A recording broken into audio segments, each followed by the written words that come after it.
Welcome to the first episode of a new show that I'm calling Shoot for Yourself. In this show, I'm going to help you with your mobile photography. Now, I'm going to screen record my phone so that you can follow along with everything that I'm doing.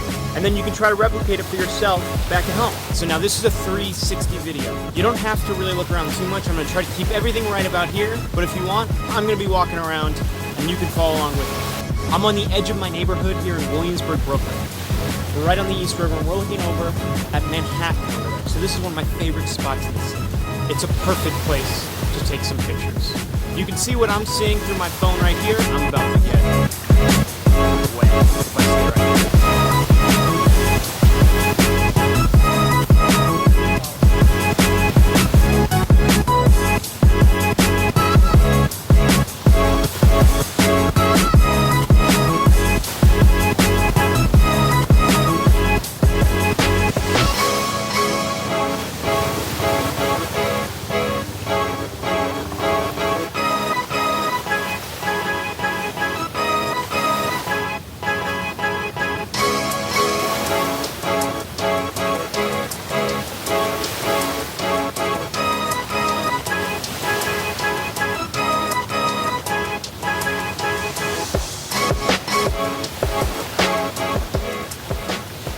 Let's go see if any of those turned out any good.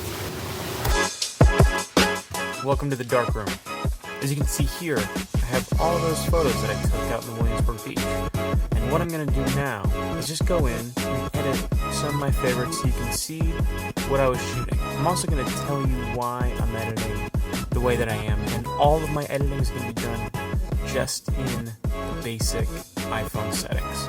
You can go in and use better iPhone software for sure, but just for the sake of the tutorial and talk you through what I'm doing, I want to make it easy for everyone. And so I'm just going to use the basic iPhone editing that comes with every phone nowadays. So let's see. I did a lot of this macro stuff while I was out on the beach. As you can see, I kind of tried a bunch of different things. I've only had this phone for a couple days, so everything to me is even new. I really liked what I was going for on this shot. I love trying to capture photos that have a lot of repetition in them and a lot of repeating patterns. I love when those repeating patterns continue off the frame. And so I'm going to crop this tree that was right next to me. I love how these branches and leaves kind of lead off the frame. I'm going to make this look a little like artsy and ethereal and kind of psychedelic. So I'm going to keep it as bright as I did. Maybe even like a graphic pattern that I can use later as like a texture in another photo. I don't know. This is not traditional, and this is a kind of a funny one to start with, but I just really love how that looks. That's like super unique. All right, let's find another one here. Oh, these were those the fences right along the beach that I was standing next to. I kind of went in and found some nice little macro moments. So here I'm just going to brighten it up a little bit. I'm probably going to turn this one black and white, so I'm going to use the presets that they have here. Go in. Noir is a really good place to start. It's kind of like a classical look. Bring the contrast down. See how different that is already.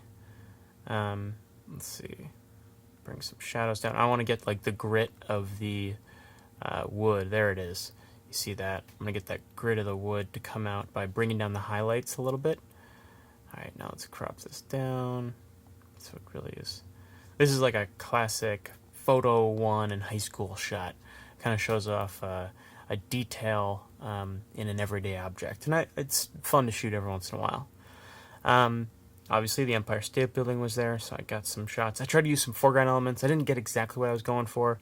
I wanted this to be a little bit more abstract, this foreground element to be a little bit more abstract. But it's worth a try, always. Actually, you know what? Let's try this. Let's see what we can do. I love these presets because they're a great place to start. They often inspire me more than I actually use them. It's like if I can see what the photo is going to look like a little bit before I decide what I want to do, it often helps push me in a certain direction. Oh, this is getting kind of cool. Yeah, look at that. That's something. Didn't expect that. Cool. Here I'm going to go for a really HDR kind of crazy look with this one. Let's see, how do we want to play this?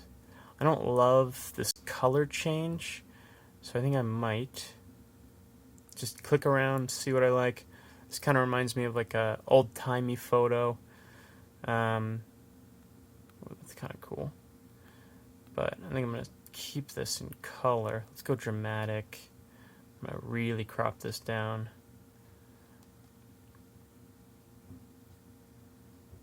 I don't know. I really, really like that picture. It's got a nice leading line to it. The colors are kind of interesting. And the action of the water moving is really cool. Oh, okay, so here's your classic skyline shot. This, granted, this camera is amazing for this kind of shot. I was even surprised when this came out of camera like this. Like, there isn't a more classic New York shot than that. So let's play with this. This is gonna be a fun one. I'm gonna go silver tone. More and more, I'm starting to really like this one just because of everything you can get. So you see how this, you see how all these clouds, there's a little bit of information there, but not a ton. Highlights really help bring those out and help like define those lines, especially right here. I want there to be a lot of definition there.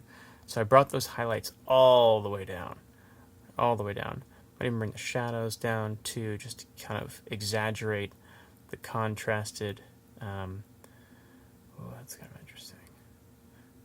Man, if I was doing this in a slightly more powerful editor, I might bring the contrast down to silhouette the background, while then bringing the clouds have the contrast a little bit more. But just because this editor isn't that powerful, I'm gonna kind of leave it somewhere in the middle.